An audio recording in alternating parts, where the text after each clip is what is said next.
জাকাত আদায়ে যারা কৃপণতা করে তারা যেন এটা মনে না করে যে আমি কৃপণতা করে যে জাকাত দিলাম না এটা আমার জন্য কল্যাণ, আমি বেঁচে গেলাম। হুজুররা বুঝতে পারে না আমি যে জাকাত না দিয়েও এলাকায় ঘোরাফেরা করি।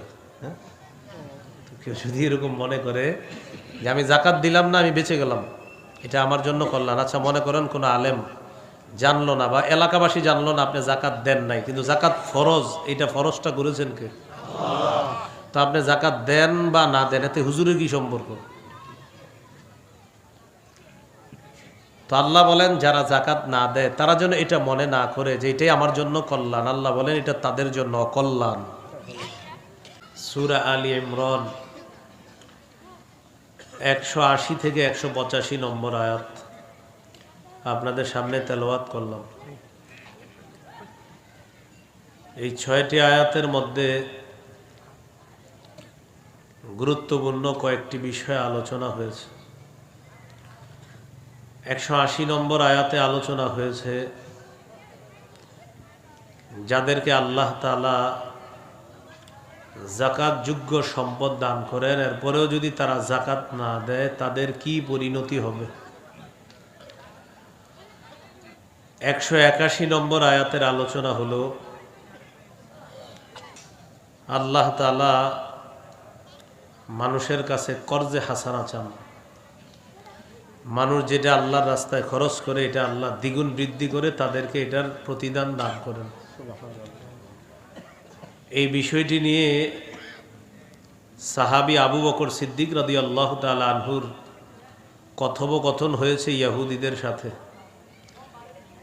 এক পর্যায়ে ইহুদি প্রধানের মুখ থেকে একটা উল্টাপাল্টার শব্দ বের হয়েছে আল্লাহর শানে। আবু বকর সিদ্দিক তাকে একটা থাপ্পড় দিছে।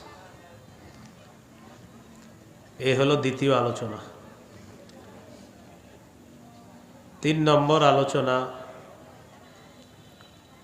কয়েকজন ইহুদির কাছে দাওয়াত পৌঁছার পর তারা বলল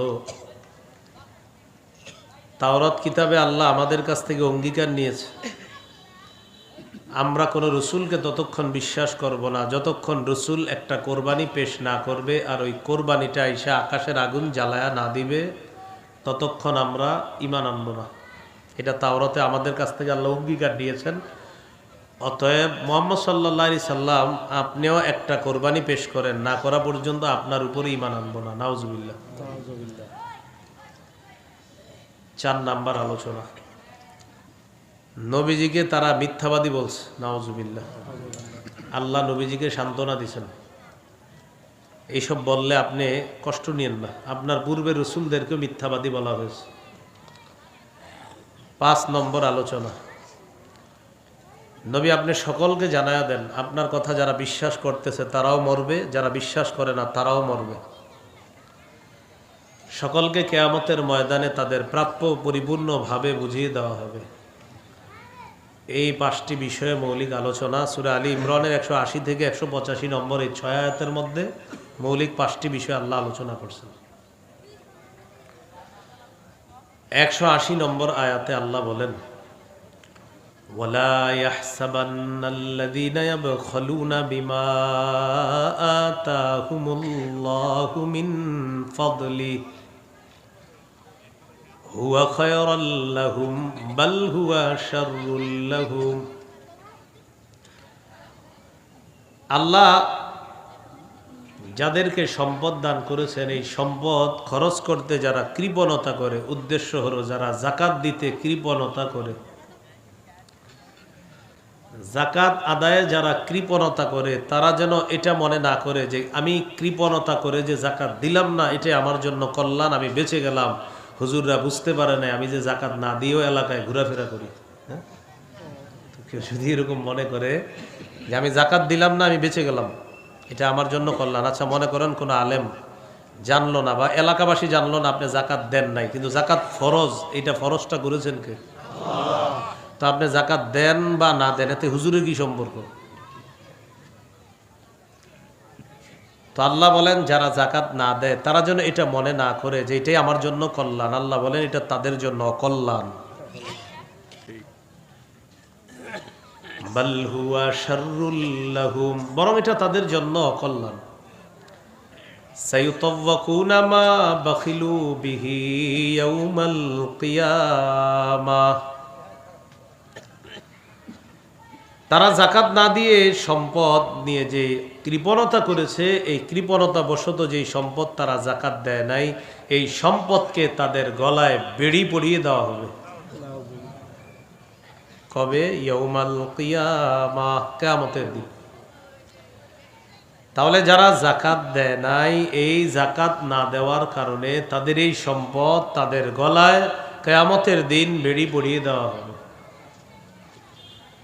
এই আয়াতের ব্যাখ্যায় রাসূলুল্লাহ সাল্লাল্লাহু আলাইহি সাল্লাম বলেন, মান আতাহুল্লাহু মালা ফালাম ইউআদ্দি যাকাতাহু মুথিলা লাহু ইয়াউমাল কিয়ামাতি শুজাআন আকরা।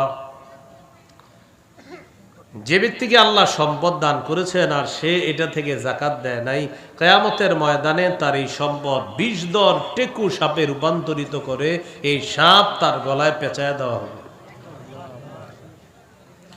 সাপ মুখের কাছে ফনা ধরে বলবে, আনা কানজুকা আনা মালুকা, আমি তোমার সম্পদ, আমি তোমার সম্পদ। যে সম্পদের যাকাত তুমি দাও নাই, তাহলে এটা কি কল্যাণ হলো না অকল্যাণ হলো? অকল্যাণ। এবার আল্লাহ একটা মূলনীতি বলে দিচ্ছেন, তোমাদেরকে, যাদেরকে আমি আল্লাহ সম্পদের মালিক বানিয়ে দিছি, মনে রাখবা এই সম্পদের মূল সত্ত্বাধিকারী আমি আল্লাহ। আমরা বইয়ের মধ্যে লিখি সর্বসত্য সংরক্ষিত। এই বইয়ের সত্ত্বাধিকারী প্রকাশক বা এক একজনের নাম লিখে দিই আমরা। আল্লাহ তাআলা বলেন, ওয়ালিল্লাহি মিরাসুস সামাওয়াতি ওয়াল আরদ, আসমান জমিনের সত্ত্বাধিকারী একমাত্র আল্লাহর। তাহলে সম্পদ যা দিয়েছেন আল্লাহ, এগুলা কার? সব আল্লাহ।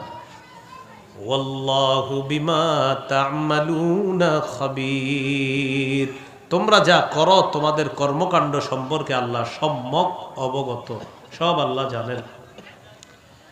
এই হলো 180 নম্বর আয়াত।